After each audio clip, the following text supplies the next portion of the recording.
اے نبی صلی اللہ علیہ وآلہ وسلم، لوگ تم سے پہاڑوں کے بارے میں دریافت کرتے ہیں، کہہ دو کہ میرا رب ان کو راکھ بنا کر بکھیر دے گا، پھر زمین کو ہموار میدان کر چھوڑے گا جس میں تم کوئی نشیب و فراز نہ دیکھو گے۔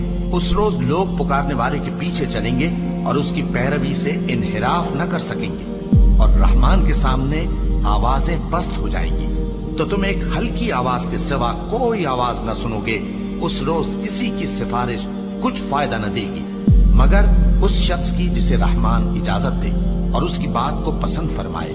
جو کچھ ان کے آگے ہے اور جو کچھ ان کے پیچھے ہے وہ اس کو جانتا ہے، اور وہ اپنے علم سے اللہ کے علم کا احاطہ نہیں کر سکتے۔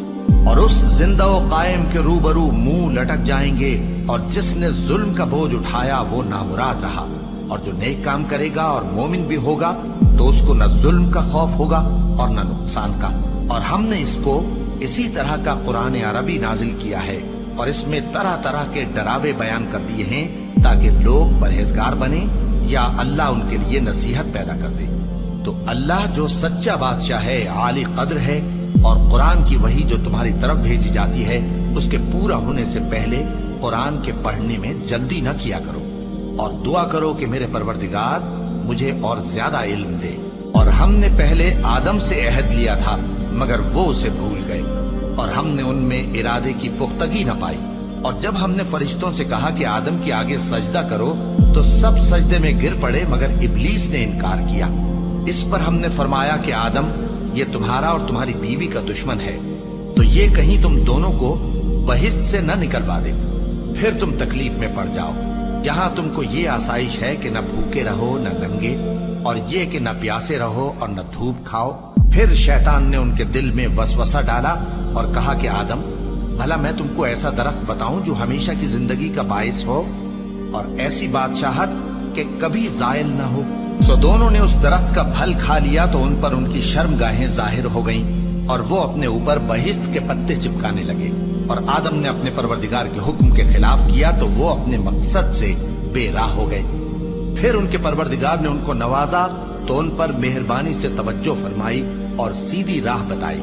فرمایا کہ تم دونوں یہاں سے نیچے اتر جاؤ، تم میں بعض کے دشمن ہوں گے، پھر اگر میری طرف سے تمہارے پاس ہدایت آئے تو جو شخص میری ہدایت کی پیروی کرے گا وہ نہ گمراہ ہوگا اور نہ تکلیف میں پڑے گا، اور جو میری نصیحت سے منہ پھیرے گا اس کی زندگی تنگ ہو جائے گی، اور قیامت کو ہم اسے اندھا کر کے اٹھائیں گے۔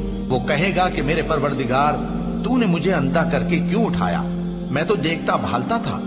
اللہ فرمائے گا کہ ایسا ہی چاہیے تھا، تیرے پاس ہماری آیتیں آئیں تو تو نے ان کو بھلا دیا، اسی طرح آج ہم تجھ کو بھلا دیں گے۔ اور جو شخص حد سے نکل جائے اور اپنے پروردگار کی آیتوں پر ایمان نہ لائے، ہم اس کو ایسا ہی بدلہ دیتے ہیں، اور آخرت کا عذاب بہت سخت اور ہمیشہ باقی رہنے والا ہے۔ تو کیا یہ بات ان لوگوں کے لیے موجب ہدایت نہ ہوئی کہ ہم ان سے پہلے بہت سے فرقوں کو ہلاک کر چکے ہیں جن کے رہنے کے مقامات میں یہ چلتے پھرتے ہیں؟ عقل والوں کے لیے اس میں بہت سی نشانیاں ہیں۔ اور اگر ایک بات تمہارے پروردگار کی طرف سے پہلے صادر اور جزائے اعمال کے لیے ایک میعاد مقرر نہ ہو چکی ہوتی تو نزول عذاب لازم ہو جاتا۔ بس جو کچھ یہ بکواس کرتے ہیں اس پر صبر کرو، اور سورج کے نکلنے سے پہلے اور اس کے غروب ہونے سے پہلے اپنے پروردگار کی تسبیح و تحمید کیا کرو، اور رات کی کچھ گھڑیوں میں بھی اس کی تسبیح کیا کرو، اور دن کے مختلف اوقات یعنی دوپہر کے وقت بھی، تاکہ تم خوش ہو جاؤ۔ اور کئی طرح کے لوگوں کو جو ہم نے دنیا کی زندگی میں آرائش کی چیزوں سے نوازا ہے تاکہ ان کی آزمائش کریں، ان پر نگاہ نہ کرنا، اور تمہارے پروردگار کی عطا فرمائی ہوئی روزی بہت بہتر اور باقی رہنے والی ہے۔ اور اپنے گھر والوں کو نماز کا حکم کرو اور اس پر قائم رہو۔ ہم تم سے روزی کے خواستگار نہیں بلکہ تمہیں ہم روزی دیتے ہیں، اور نیک انجام اہل تقوی کا ہے۔ اور کہتے ہیں کہ یہ پیغمبر اپنے پروردگار کی طرف سے ہمارے پاس کوئی نشانی کیوں نہیں لائے؟ کیا ان کے پاس پہلی کتابوں کی نشانی نہیں آئی؟ اور اگر ہم ان کو پیغمبر کے بھیجنے سے بیشتر کسی عذاب سے ہلاک کر دیتے تو یہ کہتے کہ اے ہمارے پروردگار، تو نے ہماری طرف کوئی پیغمبر کیوں نہ بھیجا کہ ہم ذلیل اور رسوا ہونے سے پہلے تیرے احکام کی پیروی کرتے۔ کہہ دو کہ سب نتائج اعمال کے منتظر ہیں، سو تم بھی منتظر رہو، ان قریب تم کو معلوم ہو جائے گا کہ دین کے سیدھے رستے پر چلنے والے کون ہیں اور جنت کی طرف راہ پانے والے کون ہیں، ہم یا تم۔